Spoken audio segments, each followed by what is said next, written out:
Koratagere BJP ಮಂಡಲಾಧ್ಯಕ್ಷರ ಬದಲಾವಣೆಯಾಗಿ ನೂತನ ಮಂಡಲಾಧ್ಯಕ್ಷರಾಗಿ ರುದ್ರೇಶ್ ಅವರು ಆಯ್ಕೆಯಾಗಿದ್ದಾರೆ. ಕೊರಟಗೆರೆಯ ಹೊರವಲಯದ ನವೀನ್ ಕಂಫರ್ಟ್ನಲ್ಲಿ ಆಯೋಜಿಸಲಾಗಿದ್ದ ಬಿಜೆಪಿ ಕಾರ್ಯಕರ್ತರ ಸಭೆಯಲ್ಲಿ ನೂತನ ಮಂಡಲಾಧ್ಯಕ್ಷರಾದಂತಹ ರುದ್ರೇಶ್ ಅವರನ್ನ ಹಿರಿಯ ಬಿಜೆಪಿ ಮುಖಂಡರು ಹಾಗೂ ಕಾರ್ಯಕರ್ತರು ಸನ್ಮಾನಿಸಿದ್ದಾರೆ. ನಂತರ ಮಾತನಾಡಿದ ನೂತನ ಮಂಡಲಾಧ್ಯಕ್ಷ ರುದ್ರೇಶ್, ಕೊರಟಗೆರೆ ವಿಧಾನಸಭಾ ಕ್ಷೇತ್ರದಲ್ಲಿ ಬಿಜೆಪಿ ಪಕ್ಷದ ಕಾರ್ಯಕರ್ತರ ಬಲಪಡಿಸುವ ಸಲುವಾಗಿ ಎಲ್ಲರೂ ಒಗ್ಗಟ್ಟಾಗಿ ಕೆಲಸ ಮಾಡೋಣ. ಈ ಬಾರಿ ಬರುವ ಎಲ್ಲಾ ಚುನಾವಣೆಗಳಲ್ಲೂ ಜೆಡಿಎಸ್ ಮತ್ತು ಬಿಜೆಪಿ ಎನ್ಡಿಎ ಪಕ್ಷದ ಅಭ್ಯರ್ಥಿಗಳನ್ನು ಗೆಲ್ಲಿಸಿಕೊಳ್ಳೋಣ. ಬಿಜೆಪಿ ಕೊರಟಗೆರೆ ಮುಖಂಡರಾದ ಅನಿಲ್ ಕುಮಾರ್, ಹಿರಿಯರಾದ ಪವನ್ ಕುಮಾರ್ ರವರ ಮಾರ್ಗದರ್ಶನದಲ್ಲಿ ಎರಡೂ ಪಕ್ಷದ ಕಾರ್ಯಕರ್ತರಲ್ಲಿ ಯಾರೊಬ್ಬರಲ್ಲೂ ಭಿನ್ನಾಭಿಪ್ರಾಯ ಬಾರದಂತೆ ಎಲ್ಲರನ್ನ ಒಗ್ಗೂಡಿಸಿಕೊಂಡು ಪಕ್ಷವನ್ನು ಮತ್ತಷ್ಟು ಬಲಪಡಿಸೋಣ ಎಂದು ಹೇಳಿದ್ದಾರೆ. ಸಭೆಯಲ್ಲಿ ರೈತ ಮೋರ್ಚಾ ಜಿಲ್ಲಾಧ್ಯಕ್ಷ ನಾಗರಾಜು, ಜಿಲ್ಲಾ ಕಾರ್ಯದರ್ಶಿ ಅರುಣ್ ಕುಮಾರ್, ಹಿರಿಯ ಬಿಜೆಪಿ ಮುಖಂಡ ಚಂದ್ರಪ್ಪ, ಸಿಎನ್ ದುರ್ಗಾ, ಹೋಬಳಿಯ ಅಧ್ಯಕ್ಷ ಸಿದ್ದನಂಜಪ್ಪ, ಕಸಬಾ ಅಧ್ಯಕ್ಷ ದಯಾನಂದ್, ಮುಖಂಡರಾದ ಮೋಹನ್, ಮುಕ್ಕಣ್ಣಪ್ಪ, ಕುಮಾರಣ್ಣ, ರಾಜೇಂದ್ರ, ಗುರುದತ್, ರಂಗನಾಥ್, ಆನಂದ್, ಶಿವಕುಮಾರ್, ಮೋಹನ್, ಶ್ರೀಧರ್, ನಂಜುಂಡಪ್ಪ, ಸಿದ್ದನಂಜಪ್ಪ ಸೇರಿದಂತೆ ಇತರರು ಇದ್ದರು. ಸಹ ಏನು ನಮ್ಮ ಚುನಾವಣಾಧಿಕಾರಿಗಳು ಪೂರ್ಣಿಮಾ ಪ್ರಕಾಶ್ ಅಂತ ನಮಗೆ ಇಲ್ಲಿನ ಚುನಾವಣಾಧಿಕಾರಿಗಳಿದ್ರು. ಅವರು ನಮ್ಮ ಪಕ್ಷದ ಬಿಜೆಪಿನಲ್ಲಿ ಎಲ್ಲಾ ತರ ಪಕ್ಷದ ತರ ಅಲ್ಲ. ನಮ್ಮದಲ್ಲಿ 3 ವರ್ಷಕ್ಕೊಂದ್ಸಲಿ ಪಕ್ಷದಲ್ಲಿ ರಾಜ್ಯ, ರಾಷ್ಟ್ರ, ಜಿಲ್ಲೆ, ತಾಲೂಕು, ಆಮೇಲೆ ಬೂತ್ನಲ್ಲೂ ಸಹ ನಾವು ಬೂತ್ ಅಧ್ಯಕ್ಷರುಗಳಿಂದ ಹಿಡಿದು ರಾಷ್ಟ್ರದ ಅಧ್ಯಕ್ಷರನ್ನು ಸಹ ನಮ್ದು ಏನು ಒಂದು ಸಂಘಟನಾ ಪಕ್ಷದ ಚೌಕಟ್ಟಿನಲ್ಲಿ ಒಂದು ಚುನಾವಣಾ ಪ್ರಕ್ರಿಯೆ ಮುಖಾಂತರ ನಾವು ಆರಿಸುವಂತದ್ದು ನಮ್ಮ ಪಕ್ಷದ ಪ್ರಕ್ರಿಯೆ. ಅದೇ ರೀತಿ ನಮ್ಮಲ್ಲಿ ಈ ಸಲ ಈ ಒಂದು 2025 ಸಂಘಟನಾ ಪರ್ವ ಮುಗಿದಾದ್ಮೇಲೆ ಬೂತ್ ಕಮಿಟಿಯಿಂದ ಹಿಡಿದು ಮಂಡಲಾಧ್ಯಕ್ಷರಾದ್ಮೇಲೆ ಜಿಲ್ಲಾಧ್ಯಕ್ಷರು, ಅದಾದ್ಮೇಲೆ ರಾಜ್ಯಾಧ್ಯಕ್ಷರು. ಈಗ ರಾಜ್ಯಾಧ್ಯಕ್ಷರು ಸಹ ಫೆಬ್ರವರಿ 4ಕ್ಕೆ ಚುನಾವಣೆ ಘೋಷಣೆ ಆಗಿದೆ. ಅದೇ ರೀತಿ ಅಲ್ಲೂ ಸಹ ಪ್ರಮುಖರುಗಳೆಲ್ಲ ನಿರ್ಧಾರ ಮಾಡಿ ರಾಜ್ಯಾಧ್ಯಕ್ಷರು ಘೋಷಣೆ ಮಾಡೋರಿದ್ದಾರೆ.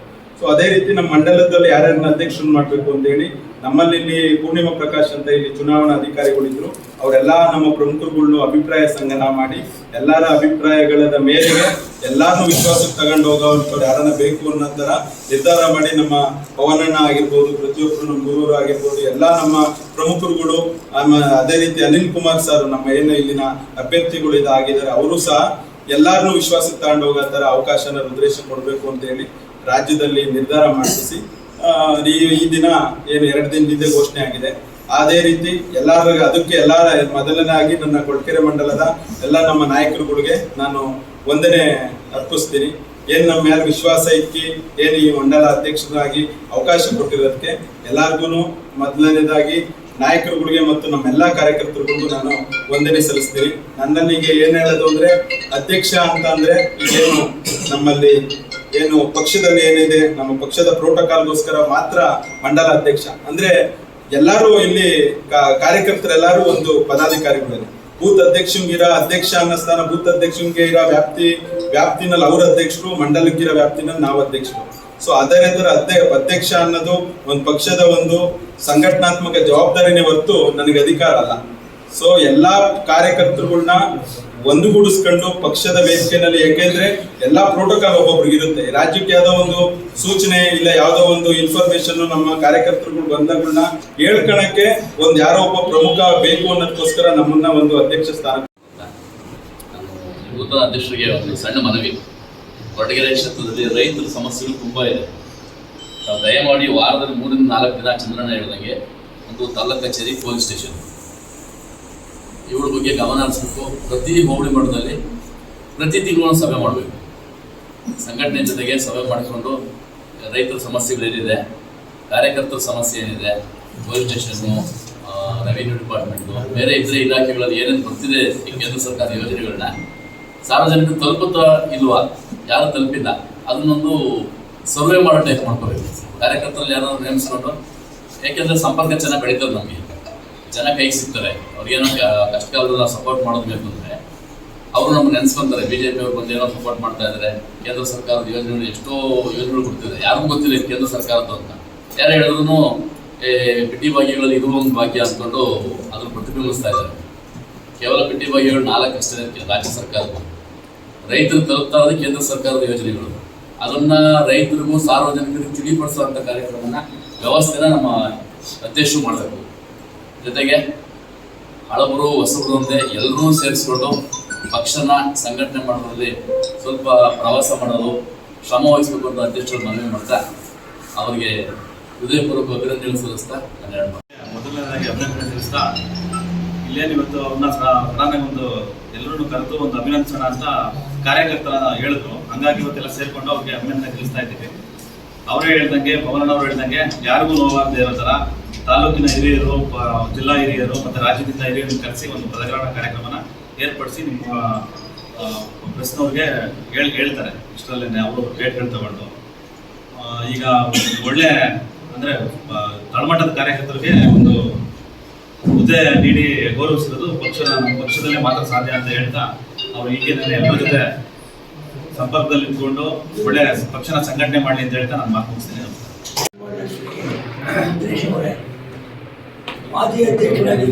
ಮಾಜಿ ಅಧ್ಯಕ್ಷರಾಗಿರ್ತಕ್ಕಂಥ ಪವನ್ ಕುಮಾರ್ ಅವರು ಅವರ ಕಾಲದಲ್ಲಿ ಒಂದು ಹೇಳಬೇಕು ಅಂದರೆ ಹಲವರು ಭಾರಿ ಚೆನ್ನಾಗಿ ವಿದೇಶಿಯಾಗಿ ಕಾರ್ಯಕ್ರಮದಲ್ಲಿ ಭಾಗವಹಿಸ್ಕೊಂಡು ಮಾಡ್ತಾ ಇದ್ದಾರೆ. ಇವತ್ತು ಏನಾಗಿದೆ ಅಂದರೆ 244 ಬೂತ್ನಲ್ಲಿ ಒಂದು ಬೂತ್ನಲ್ಲಿ ಕನಿಷ್ಠ ಕೊನೆ ಪಕ್ಷ 15ರಿಂದ 20 ಜನ ಹಳೆ ಕಾರ್ಯಕರ್ತರಿದ್ದಾರೆ. ಹೊಸಬರನ್ನ ತೆಗೆದಾಕಬೇಕು, ಅವ್ರು ಗುರುತಿಸ್ಬೋದು ಅಂತ ನಾನು ಹೇಳಲ್ಲ. ಯೂತ್ ಇರಬೇಕು. ಆದರೆ ಪಕ್ಷ ಸಂಘಟನೆ ಮಾಡಿ ಹಲವಾರು 30-35 ವರ್ಷದಿಂದ ಸಂಘಟನೆ ಮಾಡಿರ್ತಕ್ಕಂಥ ಕಾರ್ಯಕರ್ತರನ್ನ ಅವ್ರನ್ನೂ ಒಗ್ಗೂಡಿಸಿ ನಾವು ಪಕ್ಷನ ಬೆಳೆಸಬೇಕಾಗುತ್ತೆ. ಯಾಕೆಂದರೆ ಇವತ್ತು ತಾಲೂಕು ಪಂಚಾಯತಿ, ಜಿಲ್ಲಾ ಪಂಚಾಯತಿ ಭಾಳ ಹತ್ತಿರದಲ್ಲಿದೆ. ಎಲ್ಲರೂ ಹಳಬರನ್ನ ಕಾರ್ಯಕರ್ತರು ಗುರುತಿಸಿ ಯುವಕರು ಹಳಬರು ಎಲ್ಲರೂ ಸೇರಿ ಪಕ್ಷ ಸಂಘಟನೆಗೆ ದುಡಿದ್ರೆ ಮುಂದೆ ನಮ್ಗೆ ಒಳ್ಳೆ ಭವಿಷ್ಯ ಇದೆ ಅಂತ ಹೇಳಿ ನಾನು ಹೇಳ್ತೀನಿ. ಇನ್ನೊಂದು ವಿಷಯ ಈಗ ತಾನು ಹೇಳಿದರು, ನಮ್ಮ ಪವನ್ ಕುಮಾರ್ ಅವರು ಜಿಲ್ಲಾಧ್ಯಕ್ಷರಾಗಿ ಆಕಾಂಕ್ಷಿಯಾಗಿದ್ದಾರೆ ಅಂತ ಹೇಳಿ ಗೊತ್ತಾಯಿತು. ಅವರಾದರೆ ನಮ್ಗೆ ಇದ್ದಿದ್ದು ಒಳ್ಳೆಯದೇ. ಅವರಿಗೆ ನಾವು ರುದ್ರೇಶ್ ಅವ್ರಿಗೆ ಹೇಳೋದಿಷ್ಟೇ, ನೀವು ಹಳ್ಳಿ ತಿರುಗಬೇಕು. ಇನ್ನೊಂದು ಇಂಪಾರ್ಟೆಂಟ್ ವಿಷಯ ಏನಂದರೆ, ತಾಲೂಕು ಪಂಚಾಯತಿ, ಜಿಲ್ಲಾ ಪಂಚಾಯತಿ ಬರ್ತಾ ಇದೆ. ತಾಲೂಕು ಪಂಚಾಯತಿ ಹತ್ರ ಇವತ್ತಿನವರೆಗೂ ಇಒ ಆಫೀಸು, ತಾಲೂಕು ಆಫೀಸು, ಜಿಲ್ಲಾ ಪಂಚಾಯತಿ ಆಫೀಸ್ ಎಲ್ಲ ಕಡೆ ವಾರಕ್ಕೆ ಒಂದು ಸಾರಿ 2 ಸಾರಿ ರೌಂಡ್ಸ್ ಮಾಡಿದರೆ ನಮಗೆ ಇಲ್ಲಿ BJP ಇದೆ, ತಾಲೂಕಲ್ಲಿ BJP ಅಸ್ತಿತ್ವ ಉಳಿಸ್ಕೊಂಡಿದೆ. ಇವರಿಗೆ ಅದು ಎಲ್ಲರಿಗೂ ಇಲ್ಲಿ ಬಂದಿರೋ ಅಂಥವ್ರಿಗೂ ನಮಗೆ ಎಲ್ಲ ತುಂಬಾ ಸಂತೋಷವಾದ ವಿಷಯ ಆಗಿದೆ. ರುದ್ರೇಶ್ ಅವರು ಇಲ್ಲೂ ಬಂದು ತುಂಬಾ ಕೆಲಸ ಮಾಡಿ ವರ್ಕ್ ಮಾಡಿ ಜಿಲ್ಲಾ ಮಟ್ಟದಲ್ಲಿ ಹೋಗಿ ಜಿಲ್ಲಾ ಪ್ರಧಾನ ಕಾರ್ಯದರ್ಶಿಗಳ ಗುರುತಿಸ್ಕೊಂಡು ಅಲ್ಲೆಲ್ಲ ಕೊಡ್ತಿರೋದು ಬಾಂಧವ್ಯ ಎಲ್ಲ ಹೊಂದ್ಕೊಂಡು ಇವತ್ತು ಇರೋದ್ರಿಂದ ಎಲ್ಲ ನಮ್ಮ ಎಲ್ಲ ಹಿರಿಯ ಮುಖಂಡರು ಅವರು ಕೊಡ್ತಿರೋ ಮಂಡಲ ಅಧ್ಯಕ್ಷರಾಗಿ ಆಯ್ಕೆ ಮಾಡಿದ್ದಾರೆ. ಅವ್ರಿಗೆ ನಿಮ್ಮೆಲ್ಲ ಪರವಾಗಿ ಪೂರ್ವದ ಸ್ವಾಗತವನ್ನು ಕೊಡ್ತಾರೆ. ಹಾಗೆ ಅವ್ರಿಗೆ ಕೆಲವೊಂದು ಹೇಳ್ಬೇಕಾಗುತ್ತೆ. ನಮ್ಮ ಭಾರತೀಯ ಜನತಾ ಪಾರ್ಟಿಲಿರೋ ಕಾರ್ಯಕರ್ತರ ಜೊತೆ ಇವಾಗ NDA ಮೈತ್ರಿಕೂಟ ಏನಾಗಿದೆ, ಅವರಿವತ್ತು ಹಾಲು ಜಯಂತರ ಎಲ್ಲ ಜೊತೆ ಬೆರ್ತ್ಕೊಂಡು ದಯಮಾಡಿ ಇವಾಗ ಮೊನ್ನೆ ನಡೆದಂತ ಆಲ್ ಇಂಡಿಯಾ ಎಲೆಕ್ಷನ್ ಏನಿದೆ ಅದರಲ್ಲೂ NDA ಮೈತ್ರಿಕೂಟ ಗೆಲುವು ಸಾಧಿಸಿದೆ.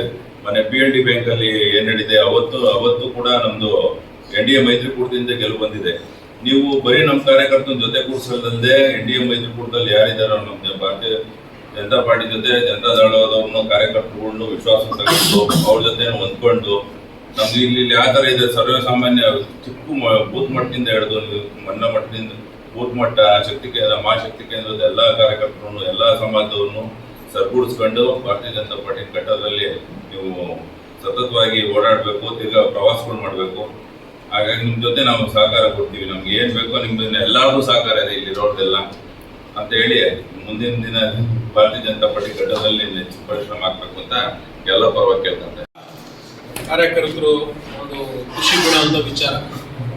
ಪಕ್ಷ ಸ್ವಲ್ಪ ತಡವಾಗಾದರೂ ಕೂಡ ನಮ್ಮೆಲ್ಲರ ಒಂದು ನೋವು ಅರ್ತು ಒಂದು ವರ್ಷದ ನಂತರ ಪಕ್ಷದ ಕಾರ್ಯಕರ್ತರಿಗೆ ಏನು ಬೆಲೆ ಸಿಗಬೇಕು, ಮಾಡೋ ಕೆಲಸಗಳಿಗೆ ನಾವು ಯಾವ ರೀತಿ ಗಮನ ಹರಿಸಬೇಕು, ಒಂದು ನೋವನ್ನು ಅರ್ತು ನಾವೆಲ್ಲ ನಡೆಸಿದಂಥ ಹೋರಾಟಗಳಿಗೆ ಪ್ರತಿಫಲವಾಗಿ ಇವತ್ತು ಪಕ್ಷದ ಸಿದ್ಧಾಂತವನ್ನು ಒಪ್ಪಿ ಒಂದು ಪಕ್ಷದ ಸಂಘಟನೆಗೆ ತನ್ನ ಸಮಯವನ್ನು ಒತ್ತಿಡ್ತೀನಿ ಅಂತ ಮುಂದೆ ಬಂದಿರತಕ್ಕಂಥ ನಮ್ಮ ಪಕ್ಷದ ಕಾರ್ಯಕರ್ತರಾದಂಥ ರುದ್ರೇಶ್ ಅವ್ರನ್ನ ಇವತ್ತು ಕೊರಟಗೆರೆ ಮಂಡಲ ಅಧ್ಯಕ್ಷನಾಗಿ ರಾಜ್ಯದಿಂದ ಆಯ್ಕೆ ಮಾಡಿ ಕಳಿಸಿದ್ದಾರೆ. ಇದು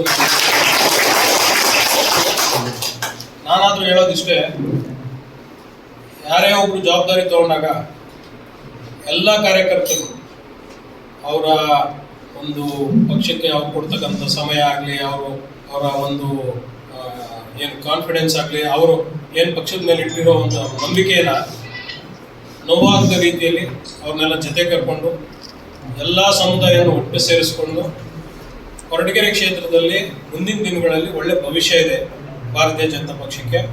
ಈ ಹೋರಾಟಗಳೆಲ್ಲ ಆಗ್ತಾ ಇದ್ದಾವೆ ಅಂದಮೇಲೆ ಪಕ್ಷ ಬೆಳೀತಾ ಇದೆ ಅಂತ ಅರ್ಥ. ಇದಕ್ಕೆ 108 ಜನ 108 ಥರ ಟವಲ್ಗಳು ಹಾಕೊಂಡು ಬರಕ್ಕೆ ರೆಡಿ ಇರ್ತಾರೆ. ಆದರೆ ನಾವು ಕಾರ್ಯಕರ್ತರು, ಪಕ್ಷದ ಕಾರ್ಯಕರ್ತರು ಏನಿದ್ದೀವಿ ಅವ್ರನ್ನ ಪ್ರಾಮುಖ್ಯತೆಗೆ ತಗೋಬೇಕು. ಆ ಒಂದು ನಿಟ್ಟಿನಲ್ಲಿ ನಾನಾದರೂ ಈಗ ನಮ್ಮ ನೂತನ ಅಧ್ಯಕ್ಷರಿಗೆ ಹೇಳೋದಿಷ್ಟೇ, ಅವ್ರಿಗೂ ಅನುಭವ ಆಗಿದೆ. ಹೋದ್ಸರಿ ಒಂದು ಕೆಲವೇ ಇದ್ರ ಅಂತರದಿಂದ ಅವರು ಪಾಪ ಕೈ ತಪ್ಪಿದ್ದು ಕೊರಟಗೆರೆ ಮಂಡಲ ಅಧ್ಯಕ್ಷ ಆಗುವಂಥದ್ದು. ಈ ಸರಿ ಅವ್ರಿಗೆ ಸಿಕ್ಕಿರೋದು ನಮಗೂ ಕೂಡ ಎಲ್ಲರಿಗೂ ಭಾಳ ಸಂತೋಷದ ವಿಚಾರ ಆಗಿದೆ. ಹಾಗಾಗಿ ಅವ್ರಿಗೆ ನಾನು ಇಷ್ಟೇ ಹೇಳೋದು, ಮುಂದಿನ ದಿನಗಳಲ್ಲಿ ಪಕ್ಷನ ಯಾವ ರೀತಿ ಗಟ್ಟಿಯಾಗಿ ಭದ್ರಗೊಳಿಸಬೇಕು, ಹಾಗೆ ಕಾರ್ಯಕರ್ತರು ಕೂಡ ಬರೀ ಪಕ್ಷ ಗಟ್ಟಿ ಆಗೋದಲ್ಲ, ಕಾರ್ಯಕರ್ತರು ಗಟ್ಟಿ ಆದರೆ ಪಕ್ಷ ಗಟ್ಟಿ ಆಗುತ್ತೆ. ಈ ನಿಟ್ಟಿನಲ್ಲಿ ಎಲ್ಲರನ್ನೂ ಜೊತೆಗೆ ತಗೊಂಡು ಮುಂದಿನ ದಿನಗಳಲ್ಲಿ ಪ್ರತಿಯೊಂದು ಹೆಜ್ಜೆನೂ 10 ಸರಿ ಯೋಚನೆ ಮಾಡಿ ಇಡಿ. ಮತ್ತು ಯಾರನ್ನು ನೋಯಿಸ್ದಂಗೆ, ಯಾಕಂದರೆ ಈ ಸಂಘಟನೆ ಅಂದರೆ ಭಾಳ ಕಷ್ಟ. ಈಗ ಯಾವುದೋ ಒಂದು ಪೊಸಿಷನ್ಗೆ 10 ಜನ ಆಸ್ಪಿರೆಂಟ್ ಇರ್ತಾರೆ, ಯಾರೋ ಒಬ್ರಿಗಷ್ಟೇ ನಾವು ನ್ಯಾಯ ಕೊಡೋಕ್ಕಾಗೋದು, ಇನ್ನೊಂಬತ್ತು ಜನಕ್ಕೆ ಕೆಟ್ಟವರಾಗ್ತೀವಿ. ಅವ್ರಿಗೂ ಸಮಾಧಾನ ಪಡಿಸಿ.